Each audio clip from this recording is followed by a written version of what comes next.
مرکز مطبوعات وزارت کارهای داخلی تاجیکستان خبر داد که روز 6 مارس سال 2024 با تشبث رهبریت وزارت کارهای داخلی بخشیده به روز مادران در توقفگاه وزارت کارهای داخلی نمایش فروش محصولات خوراکه برای کارمندان مقامات میلیسیا دایر گردید.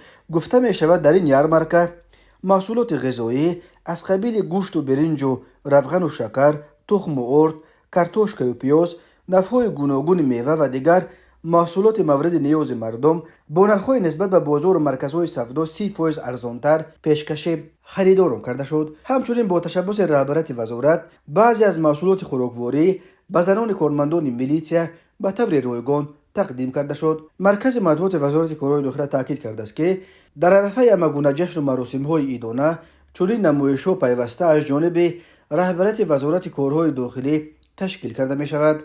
تشکیل یارمارکه‌ها برای کارمندان وزارت کارهای داخلی در عرفه عید و جشن‌ها در جامعه واکنش‌های گوناگون را به وجود می‌آورد. برخی از این تشبث انتقاد می‌کنند و می‌گویند کارمندان میلیسیا به این هم امکانات نظر به دیگران خوبتر برای خریدن محصولات خوراکواری را دارند و بهتر است که چنین یارمارکه‌ها برای مردم نیازمند تشکیل کرده شود. اما دیگران تشبث رهبریت وزارت کارهای داخلی را نمونه عبرت و پیروی برای رهبران دیگر وزارت و مؤسسه مینامند و میگویند غمخوری در حق کارگر باید قدردانی و ستایش شود، نه نکویش و مذمت.